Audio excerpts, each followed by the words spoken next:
Good evening, everyone, and welcome to Tuesday night's edition of the Rangers Journal. My name is Chris, and I will be your host for this evening. We have got three excellent panel guests with us tonight, so I'm just going to get around the houses and let everyone introduce themselves. Craig, start with yourself. How are you tonight, mate? I'm doing really well, mate. Really well. Busy day, but I'm happy to be here. Right, great to have you, mate.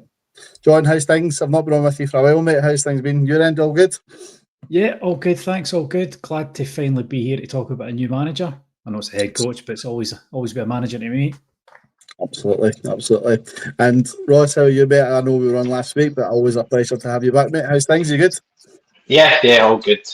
Glad this circus is over with. We can start to hopefully speak about some more positivity. Absolutely, mate. Good evening to all the viewers who are tuning in this evening. Thank you for joining us. We really do appreciate it. If you can, please like and subscribe to the page. It will be greatly appreciated for the page and everyone here. Just a quick shout out to our sponsors, Bluebells and Puerto del Carmen and Lanzarote. Thank you very much for your sponsorship, guys. We really do appreciate it, and we hope you're enjoying our pod. Guys, let's roll with it if we can. Sorry, I did say I was going to watch what I'm saying with these puns because it's just mental. We can't keep doing that. But no, let's get into the thick of things. Starting off, obviously Danny Röhl is what he's called, and not Roll is what he's made out his name is. We look at this guy. He's came in. It's finally done. It's finally over the line, and it feels as if we're getting back to a little bit of normality again. Craig, can I just come to yourself first? Just let anyone watching and people tuning in at some point, just to, what's your overall feelings now that we've got a new manager in place, and does it feel as if we're getting back to a little bit of normality again, Craig? Well, having someone in that position obviously is a lot more normal than not having someone there. So yeah, that's a true comment. Of course, it won't completely feel right and normal until until Rangers start winning games, whether that's right away with Danny Röhl or further down the line with someone else, although I don't want to talk about Danny Röhl losing his job when he's just got it. It's something that is good for Rangers, no matter how you spin it. You have to have that man, that leader of the players. We haven't had that guy in for a couple of weeks, but we have this guy now. Maybe not the one everyone wanted, but I think there is plenty to be excited about. Maybe a bit of skepticism is also due, but a lot to be excited about. I think he could turn out to be a success. Yeah, totally agree, Craig, and I'm sure we'll get into the details of that during the conversation. John, from your perspective, I know that we've been on the podcast a few times over the last few weeks, and we're both agreed in this that it's been tough without having obviously a manager there. Obviously, Russell Martin not being great at the time. Are you excited about Danny Röhl being in the post? Is it someone you think can make a difference for Rangers? I'm definitely starting to come round to it. I was on the Kevin Muscat train for a long time, so that really kind of disappointed me over the weekend. But I think obviously we're going to talk about in a bit of detail tonight. Listening to him today in the press conference, some of the chat from him yesterday, there's a confidence there and a bit of the German aura around him that kind of came out straight away, and I quite like that. I want to be excited again. I want to enjoy all this again. And I think what's kind of came about today is, look, let's get right on this. Let's get right behind it and see what it takes us. That's all we can do. None of this, all the other things around it, all the noise, it's nothing to do with Danny Röhl. He's come into it. He's up for it. He wants to take this challenge on. And I think for that, he earns our respect for that alone. And we get behind him. And I want him to be successful. We all do. Yeah, that's what we want, isn't it, John? We want a successful Rangers at the end of the day and see where we go from there. That's exactly that. Ross, it's been an eventful 48 hours, it seems, or yeah, from when Muscat dropped out and we heard the news, and obviously Danny's back in the equation again, and then obviously to flying into Glasgow and the pictures are there. Were you surprised about how quickly it came about from when Muscat dropped out to Danny being appointed? Yeah, very surprised when the news came out about Muscat on Saturday night. One, I was raging because I thought this is just going to roll on now, pardon the pun. This is, I didn't actually mean that. This is going to stumble on, and we're going to go days, potentially weeks without another manager. So I was really surprised. And also I was surprised at who it was, considering he had ruled himself out, a week, 10 days ago. So we thought, when I was never a fan of him. Like, I didn't want to get the job. So when he ruled himself out, I thought, right, that'll be the last we hear of him. And then to hear Muscat's out the running, and then a day later, the Danny Röhl's flying in and it's going to be announced, and it was a very quick turnaround. But like John said, he's here now, no option but to back him, like, ignore the noise. He came across really well. I thought spoke well, quite confident, very ambitious.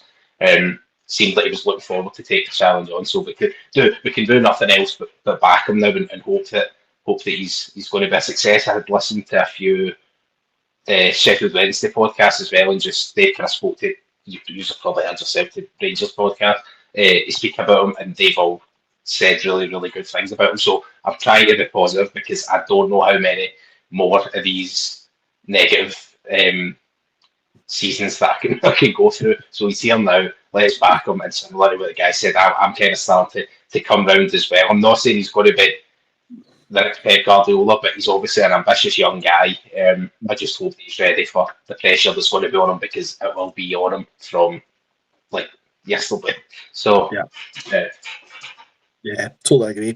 Look, I'll be honest. I'll put my top and bottom guys with it.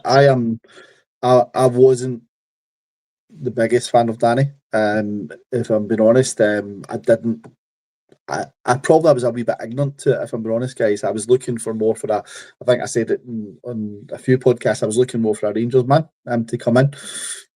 But I've got to say, in the last couple of days, just listening to him doing a wee bit more digging into his background and listening to what people are saying about him. And when we say listening to people saying, we're talking real professionals here, ex-pros who have worked alongside him and things. I'm starting to come round to the idea. Now, obviously, that could change come quarter 8 and Thursday night, depending on the result, right? That could all go Pete Tong. But look, I'm starting to come round to him. I'm starting to think that, you know what, this guy could be the guy that we just needed. And I think a lot of people said he was the guy that should have come in before Russell Martin. So there's a lot of things that's going around about this guy.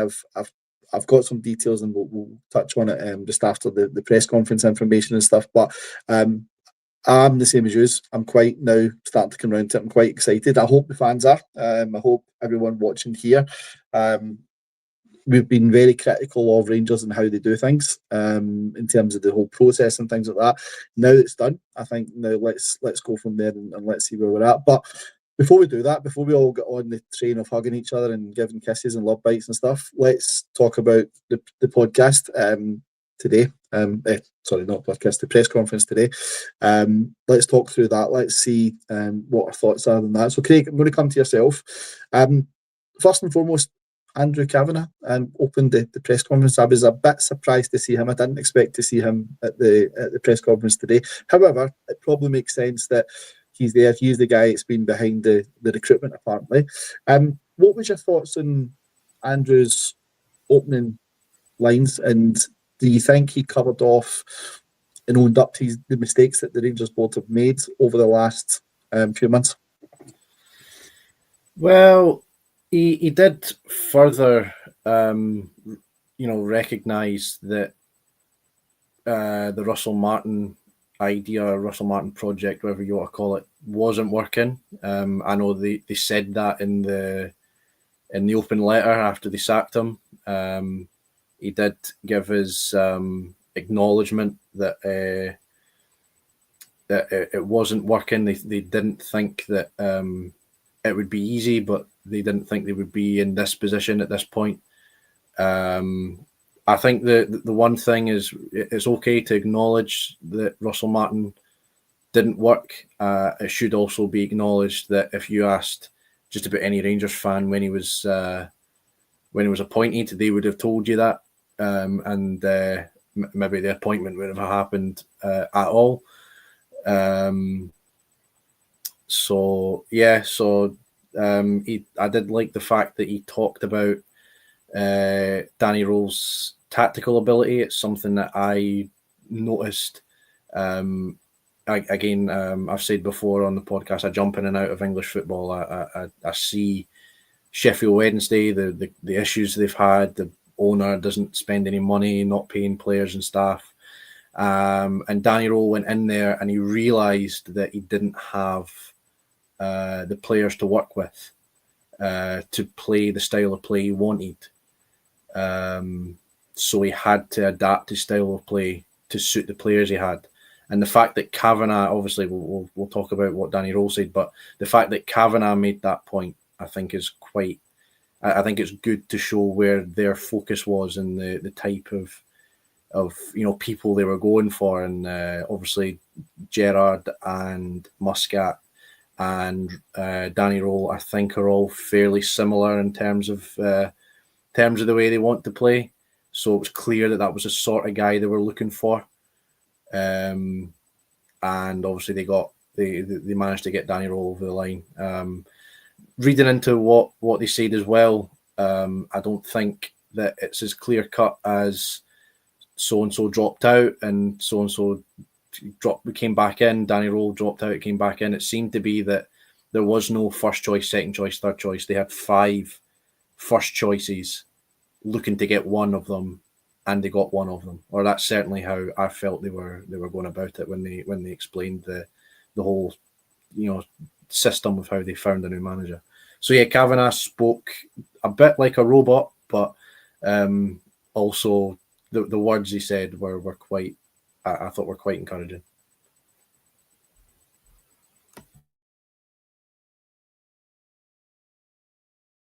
You're on mute, Chris. You're on mute, Chris. Oh, sorry guys, apologies, that's my fault. Craig, I totally agree. I think you're right. I think, look, let's get the bad one out of the way. Kavanagh did speak a little bit robotic on that one, but look, I think fair play to him for turning up, fair play to him for being there and putting himself in front of it. And I think somebody's just given me a yellow card there, I think, in the comments there, so they did. 2 people giving me it's 2 yellow cards that I'm not sending off. No, I thought fair play to him for turning up. I thought he'd done well to turn up, and I think looking at Kavanagh, it was good to see that he's obviously got, and I know we'll touch on this probably tomorrow night, the second part of the press conference, which was the piece about the executive performance and things like that. So it's good he's putting himself in front of the camera for it, and he doesn't seem to be shying away, which is what Rangers fans have been asking for. The interesting part, I think, will come when you start to talk about Thelwell and Stewart. That's going to be, I think, the big problem in that one. John, just to come to yourself, starting with Danny, if we can look at obviously what Danny had said and what he came across as. What was your overall feeling from him? I've took a few notes. He came across as very cool, I thought, no arrogance about him, straight to the point. And one thing I really liked about him was where he said it's all about winning first and foremost. It wasn't about big ups around what he was going to do for the tactics and things like that. What was your overall thoughts on Danny's opening remarks and how what did you take from it, essentially, from what you've seen on that one? I think you've pretty much stolen my notes here. I thought he was confident. That was the thing that came to me. There was a real confidence about him, that kind of aura of, I know what I'm doing and I know what I'm talking about. Thought he said the right things, kind of half expected.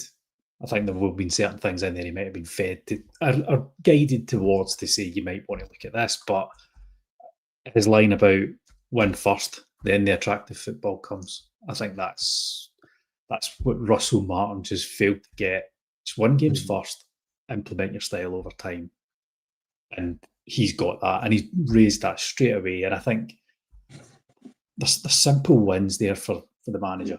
And it's these types of things. One of the other things, a couple of other bits I've got, and I've written them down, so apologies for looking away. Sending the fans home happy. Mm-hmm. I think all of us here would sit and say after 45 minutes on Saturday, it's probably the best we'd felt since Pilsen game at home. Yeah. Because the shackles were off, players had a bit more freedom, and the atmosphere in the ground raised a bit, and everybody, I celebrated that goal. It was the most I've celebrated a goal since Kisama's second goal against Pilsen, because it just felt great. And I think those are the kind of things I don't just want to hear for the sake of it, but actually seeing him say it, he kind of gets that, and he's talking about it because he means it. So I thought that confidence for me was the big thing. Some of the tactical things and some of the ways of his style, I think that'll come out in the coming weeks. But how he spoke about how he wants to integrate in, get in the players' minds, look at that mentality and look at that, flip that switch quite quickly. Yeah, I liked what I heard today. I won't lie. Not the first time I've thought that about a manager, but there was more of a confidence about him to sit and go, yeah, he means what he's talking about. I think that's, John, for me, everything you said there, I absolutely agree with. And I think I stole your notes, mate. Apologies on that one. I'm probably looking at your notes than my notes there, so I do apologise. One thing I'm trying not to do at the moment is get too carried away with it, John, if I'm being honest. And a few of the pals, one of my pals sent a message on Sunday when they heard it was Danny Röhl, and he said he won't be back at Rangers again until this guy's gone. That was how hard a feeling he was against them. Tonight he sent a message saying start to fall in love with the guy. I mean, that's the type of change that's happened really, really quickly, and I think that happens with Rangers at the moment. It can change really quickly in terms of how things are. So yeah, no, I agree with everything you're saying there on that one, John. Can I pop in very quickly? The exact same guy sat beside at Ibrox. We were texting back and forwards, and when I hit out about Muscat and Sunday, I was like, see you next season, I'm done with this. And then tonight I messaged other mates and I went, do you know what, I'm in right on the rail train. That's it. Yeah, that's exactly it. It's just getting back to enjoying it again, isn't it? And just getting back to focusing on the football again, I think is what people probably want to see, which is good. So no, definitely agree with you, John. Ross, were you quite surprised about how well Danny Röhl came across today, do you think, in terms of his comments, or was that what you were expecting in terms of the type of manager he is and stuff? Because obviously a lot of fans probably wouldn't have known what to expect watching that if you've not seen anything from Danny Röhl before. So how was your view on that? Did that come across as the way you expected it, or did he come across better than what you expected? Some things I thought he came across pretty standard. It was the usual answers that you would get. Some of it's, I don't know for sure, I would need to go back and look, but some of it's probably similar to what Russell Martin said at his press conference. Some of the answers were pretty standard, not standard and basic, but what you would expect a new manager to come in and say. But there was some things that stood out. I think for somebody as young as he is, in terms of the position, the job he's just took on, he came across as very cool, very assured.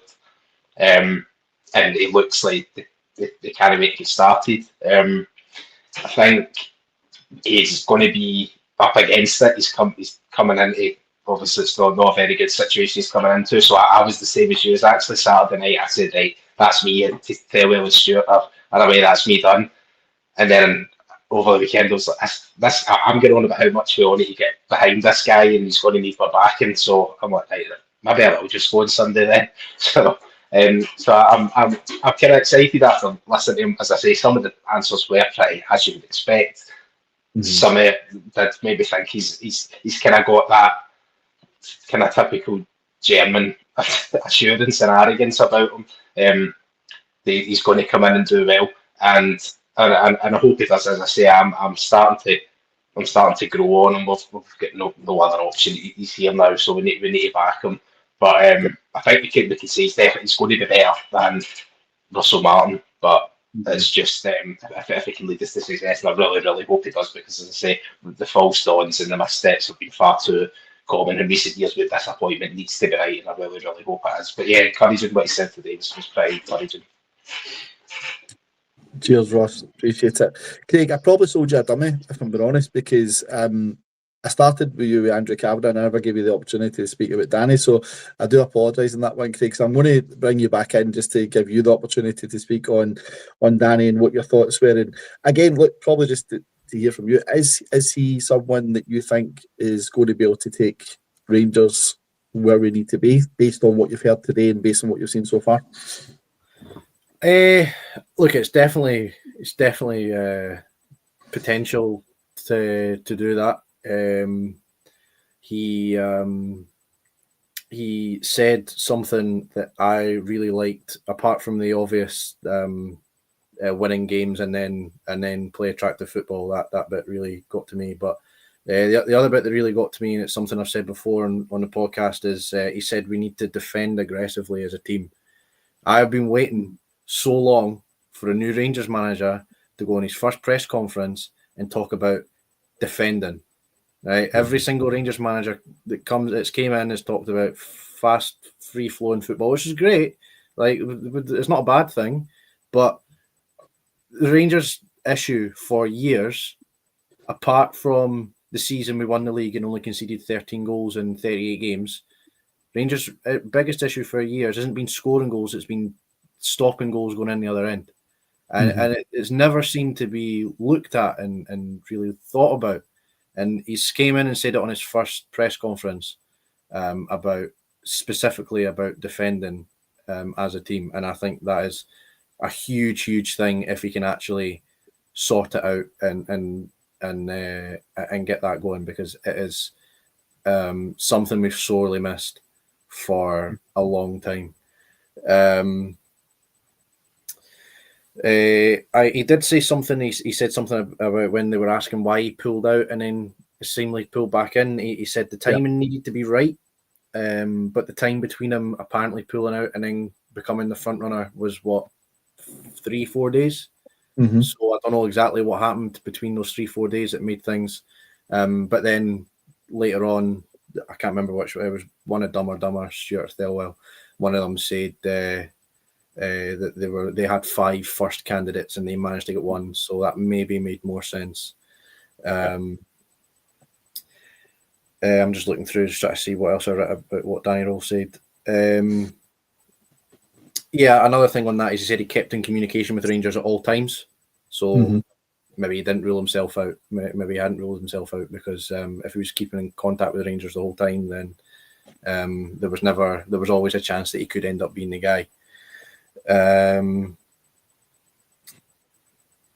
He spoke about speeding the game up and playing between the lines at pace, which again is another big bugbear of a lot of Rangers fans, that it's possession based, but it's slow, it's stale, it's in their own half, it's sideways, backwards, all that stuff. So playing forward, playing quickly between the lines is another good thing to hear. And then the last little bit I've got for him is restart, fresh minds. He thinks we can achieve success, but he didn't say can we. He was asked can Rangers still win the league this season, and he said I think we can win the next game. But if you win the next game and the next game, chances are you will win the league. So I'm reading between the lines there with what he said, but it's true. If you focus on one game at a time, you win every game as they come. The trophies will come. So that's my little piece on Danny Röhl. But I think everything you say there, Craig, brilliant. One thing I really liked was, as you said, was that whole piece when he was getting the press were trying to suck him into questions and get the big headline from him, and he wasn't willing to give it, which I thought was really good. And look, he's 36 years old, right? For a manager, that's nowhere near what you'd normally expect for the experience, but for how he came across and how he done was really good. And I think he spoke about previously, he's been in the game 16 years. He's been working at a high level, and to be working at a high level for that amount of time, you're going to notice these things where you're going to get pulled into questions, and he didn't get pulled into giving any sensationalism. And I think the Rangers fans will really like that. I think the fans will like the fact he didn't say, "Oh, we can go and win the league," because that will just come back and haunt you after your first defeat somewhere. It was all about the next game and winning, which I thought was great. And I think looking at what he's got, I'm just looking at some of my notes in terms of his previous one. So you don't go to Bayern and you don't go to the German national team and Leipzig and all those things if you're not a good coach, especially as a number 2. You know what I mean? And that's where I think a lot of people maybe, and I'll include myself in this, we've been blindsided a little bit because of the Russell Martin piece, and thinking he's a Russell Martin 2.0. And we've probably been blindsided a little bit because of the whole process that's been involved with Rangers and Muscat and Gerrard and all this stuff. So, yeah, it's definitely time, I think, to get on the roll train and let's see where we end up with it. But John, I would like to maybe shift focus a little bit, if you don't mind, just and we'll come back to Danny Röhl and expectations and what we think maybe happen. But just for now, I'd like to shift expectations over to the board that was there. Now, we've obviously touched on Kavanagh and open whether you want to touch on Kavanagh, Thelwell or Stewart. I'll give you open door in this one. Just in terms of those guys, I thought the press done well, both fan media and the normal media done really well with some of the questions they put across. I thought there were some hard-hitting questions there, just about the process and obviously what's happened. And as Craig said, Danny get questioned about being number one choice and maybe not being number one choice in that eyes. Was that the questions you wanted to see? And out of the questions that were there, was there anything you wanted to pick apart or give your views on at all? I think first, in terms of Andrew Kavanagh, I think it's good he was there and he was front and centre to it. I think he did these 3 points about recognising a mistake, acknowledging a mistake, and then rectifying a mistake. So that's the right. He's got to do that. So they've got to be front and centre for that. So I think him being there was good. In terms of the other two, I don't know what everybody else thinks about this, but I got the impression that they've taken a kicking from the chairman and co-chairman. In terms of Marathi as well, they did not look comfortable. They did not look confident. They did not look as if they really wanted to be there, if I was honest. The right questions were being asked. Some of the answers that came back were probably a bit stock, and they probably knew that some of those questions were coming. I thought it was interesting, the wording that Patrick Stewart used when they were talking about the candidates, and he ended up saying, "We got the one we wanted." And I think if you went back a couple of days, we would all have sat here and said, well, those two wouldn't have wanted Muscat or Gerrard. They would want a Danny Röhl. And I thought his wording was very clever, in terms of how he said that. I can't take to Patrick Stewart at all. I just even try to listen to him, I find that a real struggle. And I just feel like he, for somebody in that position, he just doesn't talk with any kind of clarity and any kind of authority.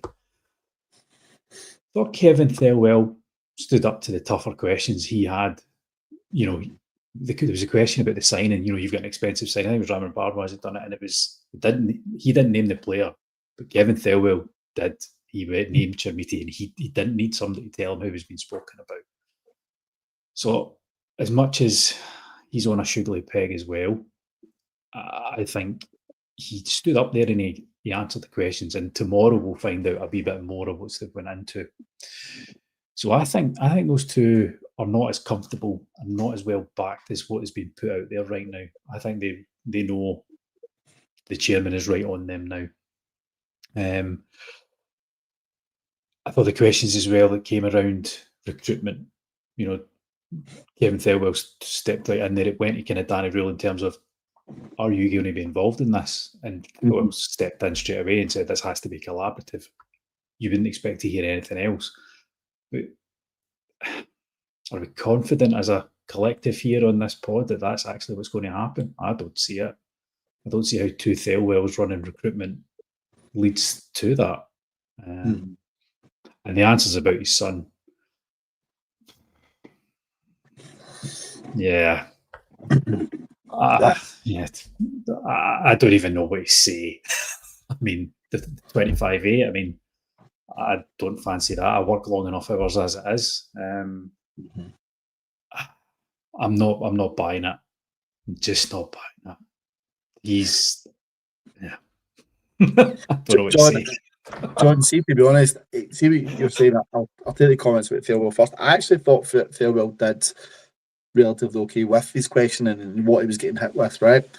Up to the point where it got to his son.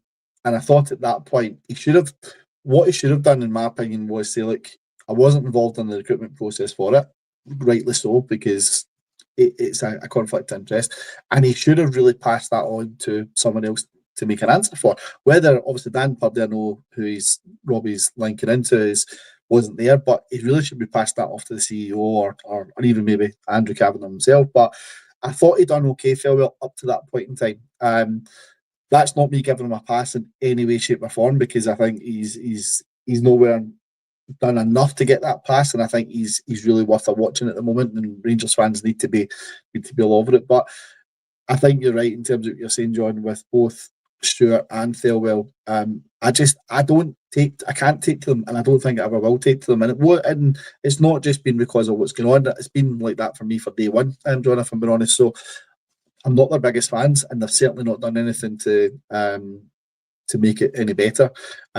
Shora's making a comment as well, which is right. It's Steinson getting off the hook. I know he's not been mentioned, he's not been there. Really, really good comment that Shora's made in that one. I wouldn't let him off the hook either. He's been involved in this process from what we understand as well, and he deserves to take his share of the blame. Would you say, John? Yeah, and I think in terms of Parag Marathi's comments yesterday that was put out the press release about this has been a thorough process. See, when I read that, I thought, if you can't say anything useful, don't say anything at all. Yeah. It's like, read the room. Just don't go there with that. Just ignore it. What Greta Steinson does in terms of his involvement, I would really like to know in a bit more detail. Because if he is going to be involved in this, he can quite happily sit up there in a press conference like that today and field some questions. If he's going to be properly involved, let's figure out what are you doing. Yeah. Because if he was involved in the Russell Martin piece as well, he has to carry some of that blame then. Yeah, totally agree with you. Honestly, John, I really do. Ross, if I can come on to yourself again, similar approach when we talk about obviously the board and what they were saying in that. I was a bit disappointed nobody picked Thelwell up on his comments about Russell Martin being the best coach he's ever worked with. I was a wee bit disappointed with that. I was wanting someone to go with that and see the reaction. I was also a wee bit disappointed the fact that nobody questioned him and said the rumour was if Martin was to go, you were going to go as well. But they did that in a roundabout way by touching on their positions and talking about their positions and how the fans see their positions at the moment. What did you think around both Thelwell and Stewart's responses to the questions put to them around the fans and their fan reaction to them? Did you get a sense of these guys understand it, or did you get a sense of they're just paying us lip service and actually they're not really giving a toss what we say, if I remember on? So what was your thoughts on that? The latter, probably. I think the pair of them. I see out with the sort of Mike Ashley, Easdale era. I don't remember a Rangers board member or board members that cut such an unimpressive figure than they do. Anytime I read what they say, I listen to them or watch them, they're just so unimpressive and so unconvincing in what they say. I think Kavanagh has, and that I have read them, that I act, and it showed today. They seemed very sheepish and almost shy. I don't know if that's because they were getting a grilling with some of the questions and they had to answer up the things that we had all been asking over the past few weeks. But they just, I think particularly Patrick Stewart, I think is in borrowed time. I'll be surprised if Stewart's still here getting into 2026. I think he'll go soon. He doesn't come across well. He's not a good speaker, especially for somebody at that level. He doesn't command a room the way, even though I was laughing about Kavanagh being kind of robotic, but Kavanagh was there today to show. I said at the start of this I was leading it, and now it's finished, and I'm still leading it. I don't think it would have been a good look for him if he wasn't there today, but he was, and he came across like a leader. I thought he kind of commanded the room when he spoke. Everybody listened. Thelwell and Stewart, the two of them, just kind of muffled through their answers. To be honest, I know I'd said at the start I was going to try and be positive, but with day two it's impossible. There's nothing to them. I'm so seeing that I heard we were getting a guy in for Everton who's worked in the Premier League with Everton as the director of football. I thought this could be good. Patrick Stewart worked at Man U for years. He must know what he's doing. They've been such a disappointment, and their performance in my eyes is they have absolutely not had the expectation at all, not even close to it. I do think Kavanagh's read them that I act, and I think they've maybe I think they maybe know they're on borrowed time as well. And I wouldn't be surprised if in the coming months it had come out. In fact, the two of them were going to go more so Stewart, I think, because the Americans placed fairly well. I think they might stick with him longer, but Stewart is a dead man walking in my view. Yeah. I'll be honest, I'm in that sense of it where I don't actually know who's going to go first. Is it going to be Stewart? Is it going to be Thelwell? Any one of them could go at any point in time, I think. But I think the sense I got from it was is the same as John said. I think they've been read the right act from Kavanagh. I think Kavanagh being there, and as I said, it's that I was one way I was surprised, another way I wasn't. But I think Kavanagh being there was his way of saying, I'm here to front these questions and I'm here to say what's going to happen next, what we've done wrong. And I thought, to be fair to Kavanagh, and look, we're probably not touching this in this pod, but he did mention a little bit of that in his Rangers TV interview.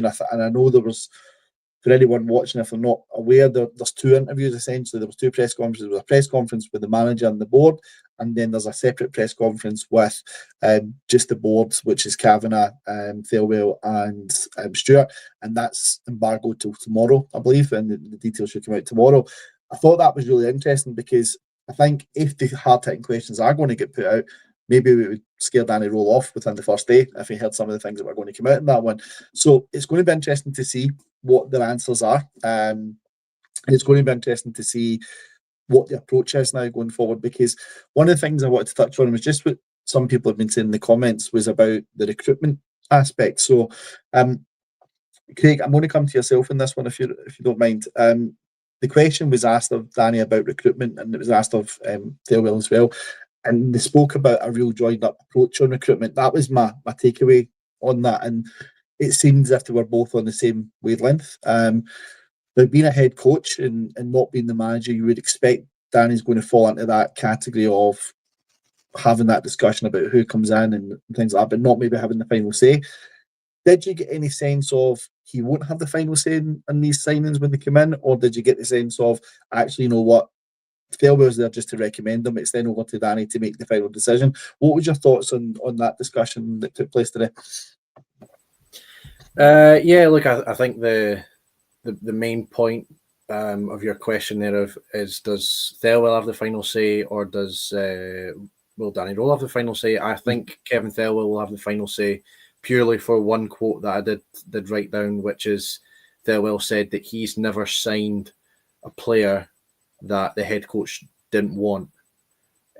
To me, that says that he makes the decision, but he listens to his head coach. So even if the head coach says yes, he might say no. But if the head coach says no, then he'll say no. Do you know what I mean? So I think he does have that sort of veto power. But then you could argue it works both ways, because if Danny Röhl says no, then he doesn't go for it. So, but I think overall, I think the say is down to Thelwell, even if it is with massive within massive conversation with Danny Röhl. The other thing I did make out was if he makes the signings, then Chermiti was someone that was sold to Russell Martin as a good player.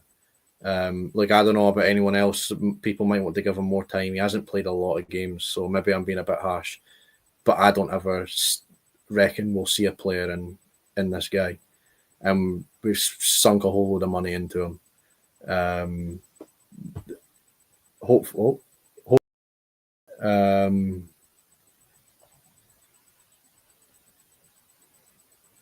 No.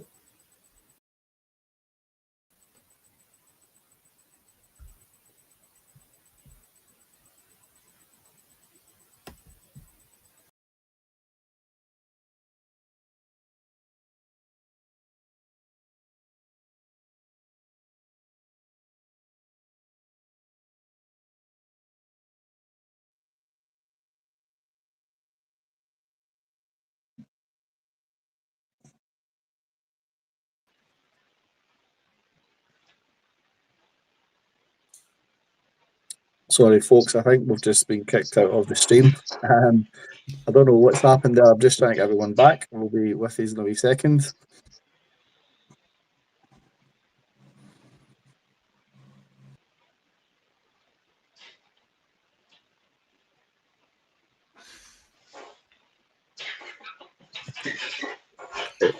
for whatever reason, it is not working. Let me just see what's. There we go. Just to check, Craig and Ross, can you hear us? Okay. I'm good. Yeah. He's good. I can't seem to get John in for whatever reason. I don't know what's going on there. Can you guys see John? All I'm seeing is a spinning picture at the moment. No, I can see it. Can you see him?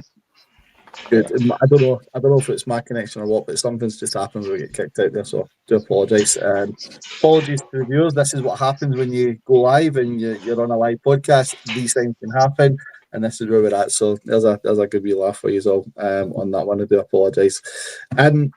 Sorry, Craig, just to come back to yourself, we were on yourself. Fire away. Try to remember where I was now. Let's go to this one, Craig. I put a question up from Paul, maybe, and this maybe gets us back on track a little bit. Paul's put the question on that says, come January, could you see problems with Röhl wanting his players and Farewell giving him his options? Is that something? And look, I'll really quickly come across.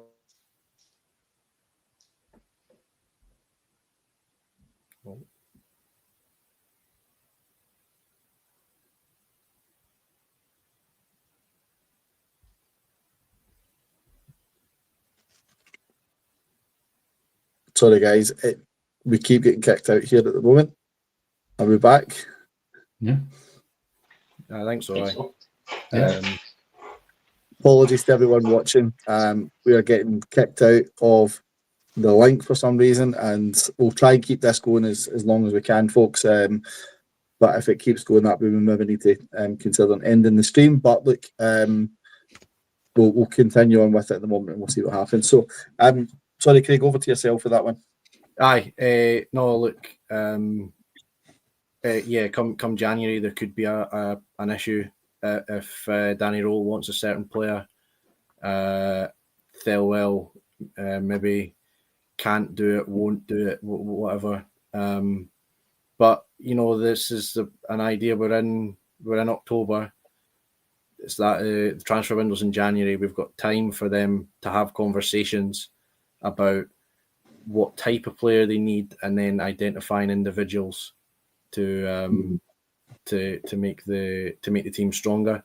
I think even if things were going well with Russell Martin, and Russell Martin was still here, and we were doing relatively okay, I don't think they would have thought, okay, this team is this team is a finished article. I think they would have kept going and trying to strengthen more. The big outlier there is obviously the left back issue. We only have one left back who's 19 and all that sort of thing. So it's an ongoing, whoever the manager, head coach is, it was always going to be an ongoing conversation. But this is up to them now to get their relationship to a point where they can be, you know, united on the front of identifying new players. Absolutely. John, what's your take on that question that we got? Do you feel that there's going to be an issue come January? Probably I'll ask you a second question on that. Do you think there's going to be money come January for Danny to spend? Well, I think there will be money. I think there was... don't think John Andrew, can you hear us? Can you hear us, John? Yeah. You hear me? Nope, can't hear us. Huh? Ross, come on, I can't hear John. I don't know if it's just this, but I don't know if he's talking there or what. I'm not quite sure what's happening. I can't hear him. Apologies, I can't hear him on this. I don't know why it's not coming through. Ross, can I come on to yourself, if that's all right, mate, on that one? What's your thoughts on that? Yeah, I think there will be money to spend if needed. I don't think it'll be as much as we did spend in the summer, but I think there will be some cash and reserve there. In terms of them working together, and how it would work if one wanted to sign and that the other didn't, I think that's something we need to sort out between the two of them. If it's going to be a successful venture, you'd need to hope that they'd be able to bounce ideas off each other, or else it wouldn't work. as I said, I don't think Thelwell's going to be here long term anyway, so hopefully it's redundant and it doesn't really matter. But for the time that he is here, however long that may be, the two of them will need to be on the same page, because it won't work if they're not. And like I said at the start of the show, we've had far too many false dawns, which includes horrendous transfer windows that we need to rectify. We need to start getting a good outcome for them. So for that to work, they two are going to need to be on the same wavelength with us. So we need to hope it does, and you'd like to be confident it does. I mean, Russell Martin in the summer, you'd imagine guys the likes of Joe Rothwell, they were his signings. You would have thought so, and then the likes of Chermiti was obviously a farewell signing. So there is an example, although it's just a kind of short example. There is an example there that the manager and the sporting director have both went to each other with their own ideas, and they've got a deal. So hopefully, and I know in a roundabout way, but hopefully they do get a good working relationship going, and we can have some successful windows. I think that's what we're all hoping for, isn't it, Ross? We want to get that successful window. We want to see something. I think Cavan has mentioned in one of his interviews about money for left back being available come January if we need it, which is great to hear. And it's starting, as we said at the start of this, it's starting to feel as if things are getting back to a bit of normality again, which is good. I say that at the same time, well, I can't see John, I can't hear John at the moment, so I want to bring John in, but I can't really hear or see him at the moment, so I do apologise, John. I don't know what's going on. It's just the way the stream is. So just jumping in, Chris, I was just saying everyone else seems to be able to see and hear John. I don't know what it is. I mean, I can see. Yeah. I don't know. It's just giving me a spinning.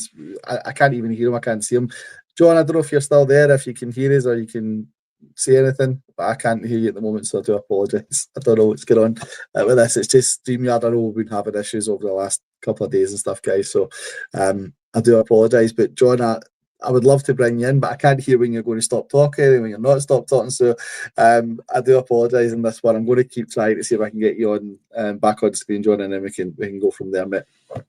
Well, Craig, if I can come just back to yourself, just is John talking at the moment? Is he trying to talk just now? Is he?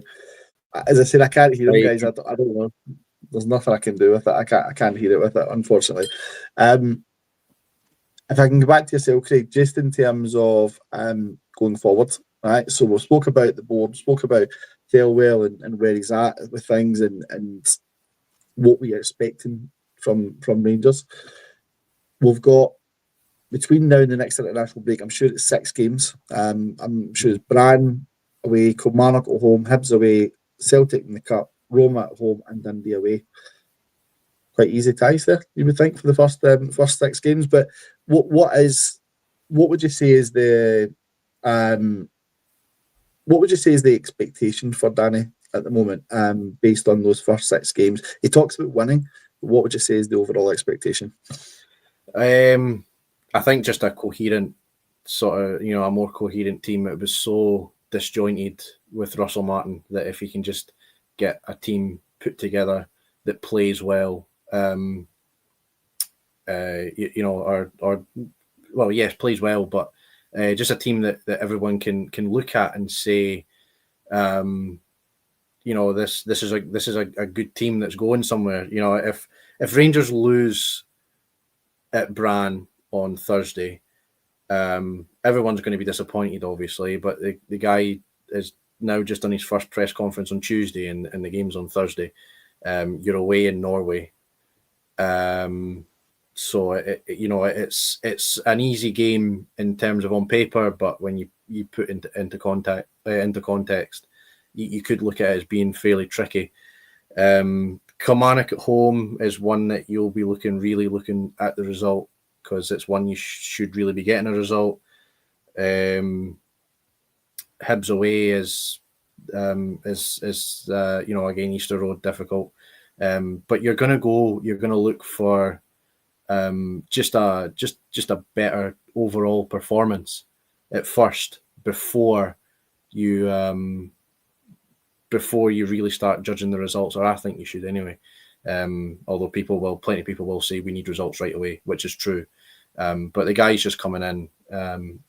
We need to at least if we can at least see improvements in performance where we aren't just as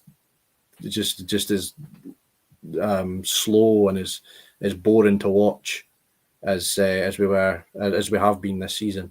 I think that's a good starting point, and they will come. Results will come from that, and all things going well, I think results will come pretty quickly. Absolutely. I think that's what we're hoping for, isn't it? The results to come and see what it's at. Ross, just on that, is Thursday night the best game to start with, do you think, for him? I know we don't know much about Brian, and I'm sure we'll cover it off, but is that the best game to start with, do you think? Not really, to be honest, especially the situation we're in, because I think if we don't take any points on Thursday night, we're probably out, which is an embarrassment in itself, considering the fixtures we've had to have 0 points from the first 3 games. So not really. I think Saturday there, the Dundee United game, that would have maybe been a Saturday 3 o'clock home to a team in the league that's any non-Old Firm home league game should really be 21 then, all home league games, to be honest. But the Dundee United game would have been good, get 3 points and get off to a winning start. I hope it does it Thursday. We're more than capable of doing it. If we get the players to do it, it's just whether we'll continue this run, because I actually think the opposite of what we were just talking about there. I think we need to just worry about picking up results, and then the performances can start worrying about that later. I think we really need to start racking up wins ASAP, because we're in League One 1-8, no 0 wins out of 2 in Europe. We really need to start picking up points and building momentum, especially coming into this semi-final, because they're a bit of a bin fire as well, aren't they? So I think I think we want to build momentum into that, and we want to be getting into that as a form team. But hopefully still with fresh off a new manager bounce and try and get to a final. Yeah, absolutely. I think we'll get John back. I can see John, and I'm hoping I can hear him in a wee second. John, are you back with us? I am. Brilliant. I can hear you now. I can hear you, and that whatever we've done there seemed to work. So, absolutely fantastic. John, look, apologies. I've cut over you a couple of times because I couldn't hear or I couldn't see you, mate. So I'm going to give you the floor at the moment, John, because you've not had much time as everyone else. So, where do you want to start, John? Let's have the John show. Where you want to go, mate, with this one? Nobody wants the John show. In terms of recruitment, so I picked up on another quote that he gave, and that was about working to the strength of the squad on the pitch. And I took that in 2 ways. One, he won't just be trying to force a style on the players that they just can't do. So almost like what we've seen in Saturday, let them play. But also as well, I felt that a little bit of that was whatever I get given and have to put on the pitch, I will work with. I hope it's collaborative. I hope he has his say in it. Because I think he could probably, based on what he wants to do, could come up with some exciting signings, I would hope, and look for some exciting styles to fit in with this squad. In terms of January, I think money will be available. Kavanagh was on the news basically saying they knew this wasn't going to be a one-window fix. They've been a bit over-reliant on loan players, and they know this is a continual thing. The run of games we're about to go on, Thursday's tricky. I mean, generally speaking, I would say this squad should be good enough to go over there and get a result.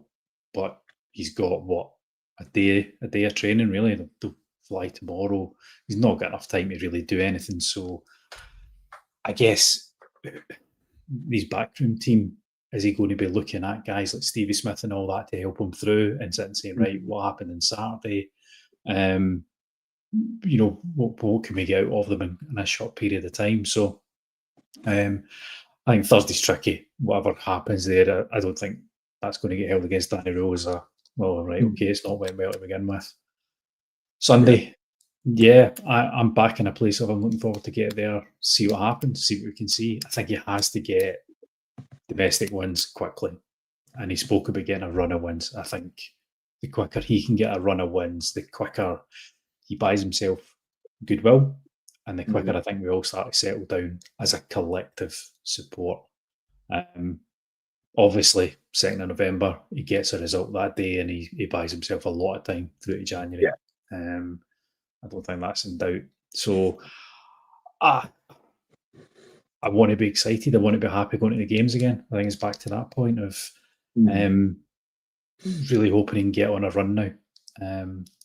And I've said before, I think there's better players in this squad than we've been led to see so far. I think you see that with Tel Asgard on Saturday, Oliver Antman, Joe Rothwell. There was signs there. If Danny Röhl can another 5-10% out of those guys and another 15-20% out of the others, there's nothing to say we can't go on that run. There really isn't. They need the confidence. They need to get some tweaks, I think. I think the back four's a bomb scare that needs ripped up. That's a problem, especially for January that needs focus. I think at least getting the firepower in there to get performances, get results, and get wins. Yeah. Hopefully sooner rather than later. I'm looking at the comments, John, and everything that everyone's putting back on, and everyone seems to be, this is more positive now that Danny's here and we're in, and it's all getting behind him again, and really just trying to push forward, I think, which is great. And I think, look, just touching the games, I think those 6 games, we all said with Muscat, those 6 games could make or break your season if he wasn't here, right? So Danny's here. Let's back him. Let's push it all the way and let's see where we go. To your point, John, I'm really excited about Sunday now. I'm desperate to get back to Ibrox and see what he can do with this team. He's not had a lot of time, and let's be honest, over the last 24 hours or so, he's probably been doing a lot more background stuff rather than coaching. So he's not going to have a lot of time with the players on the park. But I think it was great to see him coming in and just really taking on that role now, rather than saying, "Oh, I'll wait till after Thursday and maybe do it from Friday." It was great to see him put himself on the line, because anyone could have maybe stepped back and say, "No, Thursday's too soon. Leave it to Stevie Smith and his coaching team." So it's good. It's good, I think, from that perspective. Really quickly, I would like to touch on, and I'll ground you all on this one. We've heard a little bit of rumours tonight coming out about a few things. So I'm going to start on touching on a few points, because it's things that we've all spoke about in pods and fans are talking about has been big parts of it. So the first thing we heard was he's confirmed tonight he's wearing a suit and tie at games, right? I know that sounds trivial, and I know it sounds, wow, why are we even picking up in that? But for me, Ross, it seems to be that he's trying not to repeat the same mistakes as Russell Martin, first and foremost. So is that something you buy into in terms of the suit and tie, or is that just something that people have been clinging on to, do you think? No, I buy into it to an extent, but I mean, I'd rather he wore a trackie and we won the league than he wore a suit in the 22nd. But if it was up to me, I would have him wearing a suit. Of course I would, but I wouldn't lose any sleep over it. The thing with Russell Martin, people said people are just getting on at him not wearing the suit because he's not winning games. If he was winning, nobody would bother, but that was just that. He wasn't winning. So if Danny Röhl comes in and wins games, I don't think we'll be talking about what he wears. But yeah, if it was up to me, shirt and tie and suit inside the park. I'd agree with 100% on that. Shirt and tie all day long. Rangers head coach or manager, whatever they call it, has to wear the shirt and tie for me, regardless, all day long. So I'm delighted with that.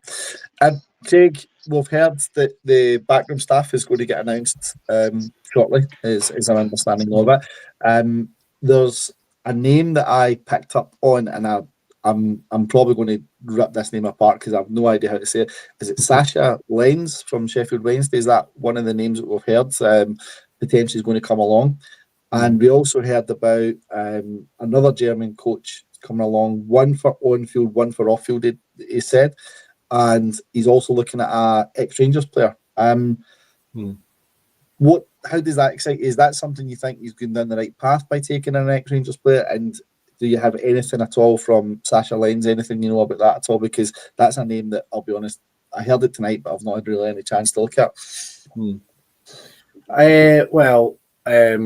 Going on the point of bringing in an ex-Rangers player, I think if you can get an ex-Rangers player who was very successful, then that can only help Danny Röhl in terms of him fully understanding what the club's about, what the expectations are. So I think it can only be a good thing that you get an ex-Rangers player in there. In terms of the other German coaches, I won't say I know too much about them. What I will say is that given the circumstances he was under at Sheffield Wednesday, and how in relation how successful he was, because he was in for part of one season and he had one full season, and I think he was with the players he had, I think they were pretty nailed on to get relegated. They never got relegated either time. So if he's bringing in coaches that he worked with at Sheffield Wednesday, regardless of their nationality, if they're German, like Danny Röhl or not, it doesn't matter. If they're guys that he's worked with and has been able to bring relative success to the club he was at, then there's no reason why that can't be transferred to bring Rangers success in terms of what Rangers see as successful, which is winning trophies. You know, we're very privileged as a club that our tradition stretches as far as you must win trophies. Not many clubs have those, you know, those season by season goals of winning trophies like Rangers do. So if it's someone that he knows and he trusts and he knows he can work well with, then his name can be whatever he wants. His nationality can be whatever he wants. Just as long as he can help be successful. Doug has came right on point for us there, Craig, and he said Sascha Line's German coach and former player, and played mostly in two Bundesliga in the 90s, coached at Dynamo Dresden, RB Leipzig and Schalke, worked under Rangnick at Man United as a sports psychologist. So good CV, very similar to obviously Danny Röhl in terms of his background and his CV. So let's see what that can do. I'm really interested to see what the Scottish one or the Rangers, the ex-Rangers connection is going to be. I'm really interested to see that. There's loads of names flying about. Lee Wallace, Kevin Thompson, Stephen Davis is a lot that people have said. Chris Burke, I think, was thrown into the mix last night on that because he left Kilmarnock as well. So there's loads of names getting thrown into the mix there. It'll be really interesting to see where it goes with it. But John, from your point of view, and before I go on to this point, John, just for everyone watching, I know we're just over the hour mark, but I think it's worthwhile we stay on for another 5-10 minutes or so, just because of the issues we had earlier. So apologies on that. If you're still here and you're watching, please like and subscribe, guys, if you can. It helps the page massively. And just add another shout out to our sponsors, Bluebells from Puerto del Carmen, Lanzarote. Thank you for your support. We greatly appreciate it. John, just coming on to obviously the backroom staff and where we're at. What's your thoughts? Two questions probably, John, in this one. What is your thoughts on the ex-Rangers player coming in? Is that something needed, do you think, and to bridge the gap between the fans and the management team is the first question. And the second question I was going to ask you was, do you see a role for any for Stevie Smith based on what he's been doing over the last couple of weeks? I know he's an under-19s coach, but he seems to have done fairly well by all accounts on it. So what's your thoughts on Stevie? Maybe get into the coaching side with Danny. I think Stephen Smith in his current job is good in terms of the 17s and 19s, but I think what this means now is we have to have a pathway within this structure that says our coaches at that level, here is their pathway to the first team. And I think what Stephen Smith has shown in the last couple of weeks is he can step up to the plate when asked to by the club. No qualms about it, no moaning, just got on with it. I don't know about anybody else who was at the game on Saturday, but I found it quite. I sat and watched them for 5 minutes just from my seat. There's no rant and raving. There's no point in tactical instruction. He just stood and watched the game, very calm. The occasional moment he would maybe sit and talk about things, but there was an air of he's given the players the freedom to go and do this, and he's actually not trying to overmanage what he's doing. Now I know he was only there in temporary charge, but he could still have been saying, "I've asked you to do this," and shouting instructions for the side. There was none of that. And it gave that kind of calm, that air of calmness from him, which I really quite liked. So I think probably right now is keeping him where he is, let him see the season through with that job, but give him a route through. We need to start seeing this more often now in terms of coaches coming through the academy, coming into the first team. That's how you get that Rangers person on the next manager staff. You promote them from within. You're not having to go and sit and say, right, do I need to find a pundit? Do I need to find somebody who's coaching at Celtic Hearts or Alloa No, they've been embedded in the club. They've been working with the young players, and we actually have an almost youth academy for our coaches as well. Yeah. So I think that's important in this structure. I think, see, in terms of having somebody, an ex-player of Rangers minded, Danny Röhl had 2 quick wins here. Wear a suit, put somebody from a Rangers background on your staff. Straight away, you've done 2 things that has appeared Russell Martin was too arrogant to do. Yeah. You know, and straight away people go, right, he's a bit more on board. Mm-hmm. It's how you just quick wins with the fans. For him, it's no-brainers. Yeah. And I think, guys, I'll ask you all this, but to see your thoughts on it, but I got a different feeling about this one for some reason. It feels different this time round compared to the Russell Martin one. I don't know if it's because we were all so underwhelmed when it was Russell Martin that get allocated to it, but Ross, I'm feeling the difference. I'm looking at the comments tonight. I'm seeing what everyone's saying. Everyone seems to be buying into what's happening. It does feel a little bit different from where I'm sitting and looking at things. I feel a wee bit different myself. I didn't want Danny Röhl as manager. I was wanting an ex-Rangers man, as I said. But I'm on board. I'm on board this train. I'm ready to see where it takes us, and I think it's going to be really exciting. Is that the feeling you're getting based on everything we've spoken about tonight and where you think you might go to? Yeah, I agree with you. I said at the start, I wasn't a fan. He wasn't one of the. He wouldn't have even been in my top 5, even top 10. But the more you look into his career, he's obviously a very, very talented coach. Like I can see my argument at the time, well, a week or 2 ago was I think he'll go far in the game, but I don't know if he's right for us at this moment. But he has, like John said, the quick wins. He's done all he can so far to get the fans on board, but ultimately he's going to need to walk the walk now. We're going to need to start getting results. But he came, as we said, he came across like a guy who really fancies himself, has been able to take on this challenge and make it a success. And I just hope he does, because we can't keep doing this in these conversations every season. Absolutely.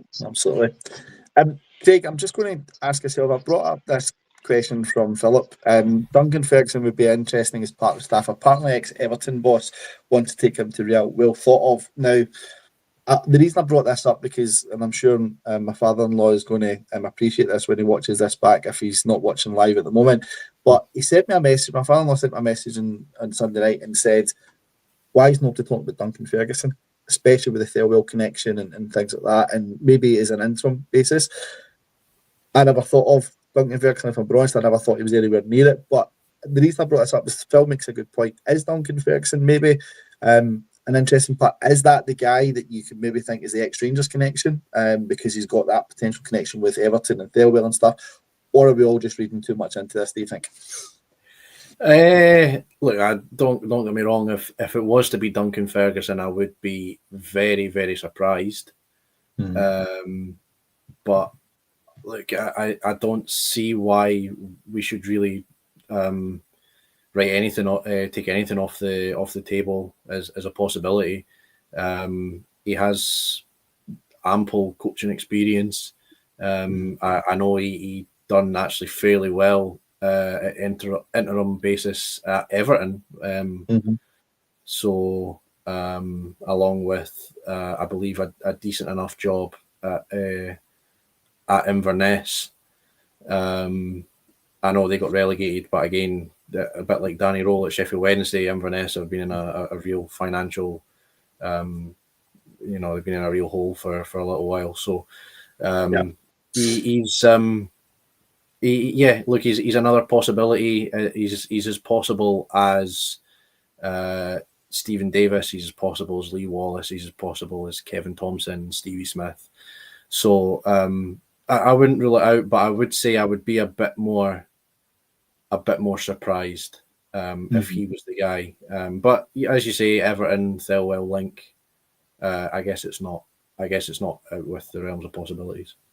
Yeah, absolutely.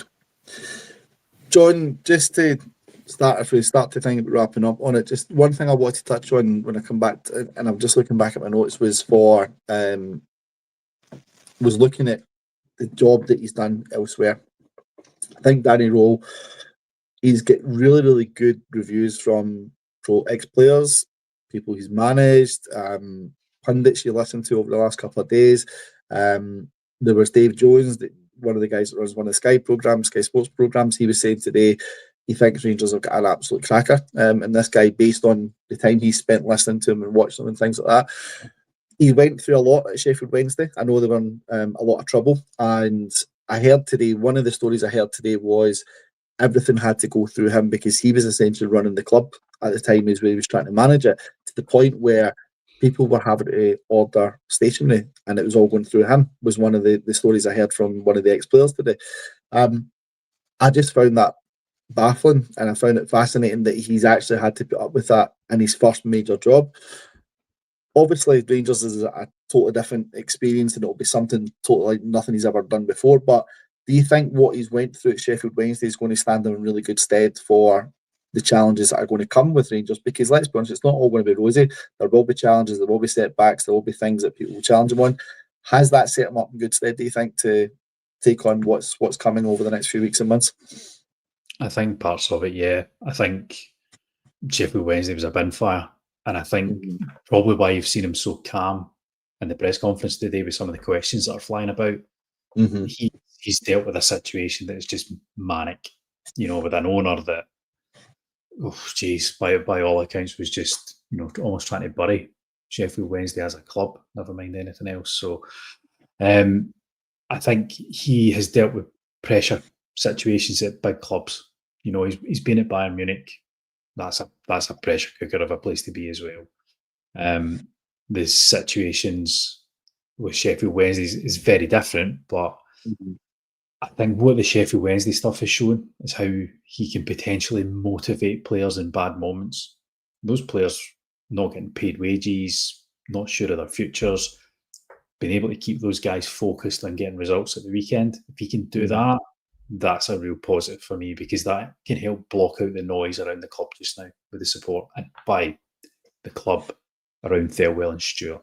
If you can protect the players from that, because I think we would all maybe say that that's some of the comments that come from the players. There's a bit of a weakness there that sits and goes, we pick up in the noise and it's not settling for us. So maybe Danny Röhl can be the guy that gets laser focused on the job in the park.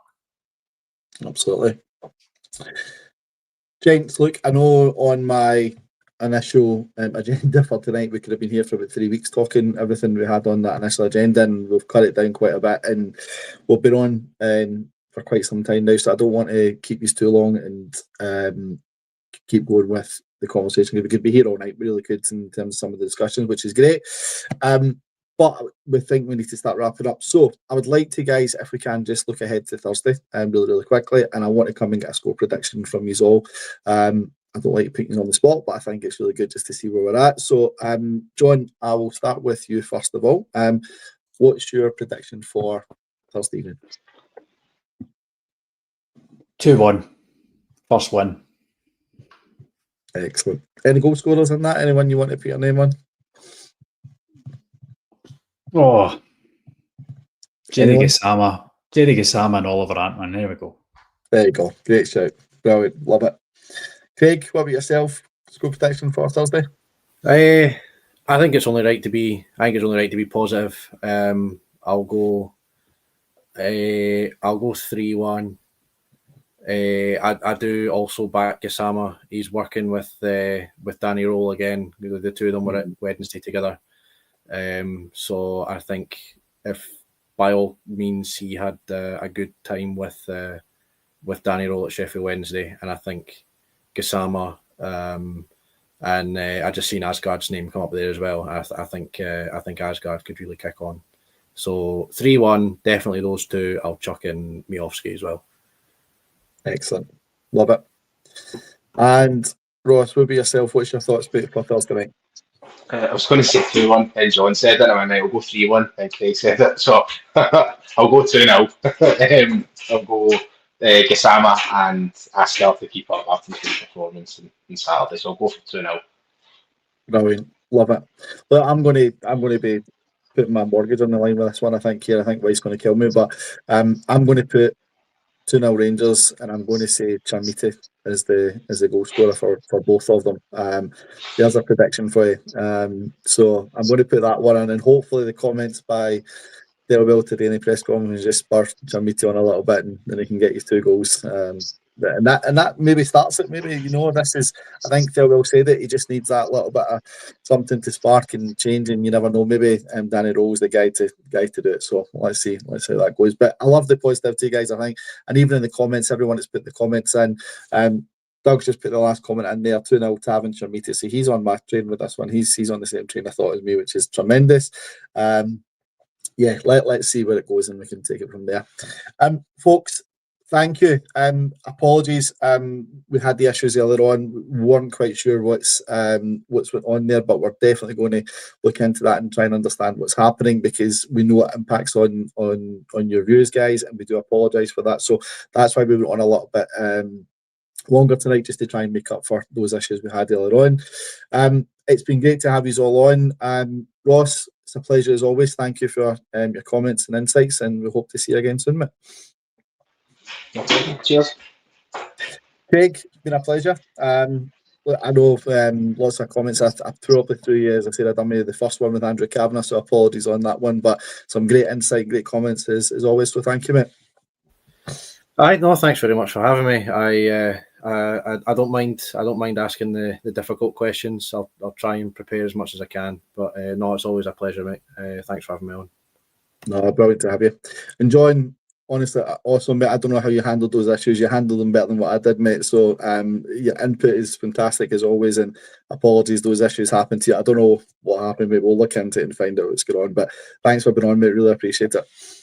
No worries at all. Thanks for having you. And if I rock up to Ibrox on Sunday and the food menu doesn't say that sausage rolls are on sale, I'm going to be really unhappy. Listen, it's going to be, something's got to happen like that, isn't it, John? It's got to be there. Folks, thank you to everyone for tuning in. We've had a great viewership tonight, and comments have been excellent. The interaction on this has been fantastic, guys. We'd really appreciate it. What I would ask is everyone could like and subscribe. It would be tremendous. It really helps the page. As always, we're proudly sponsored by Bluebells in Puerto del Carmen, Lanzarote. I would love to end the show tonight by saying every night's the Rangers Journal night, but I think what we need to do is we need to just pick up on by saying it's 24, or was it 25/8? Not 24/7, it's 25/8. Every night is the Rangers Journal night. I think that comment's going to be coming back to haunt Kevin Thelwell in the very near future, put it that way.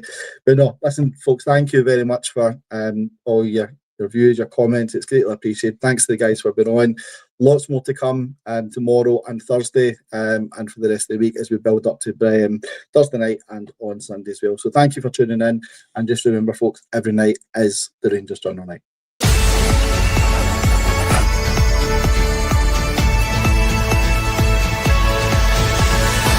Every night is the Rangers Journal night.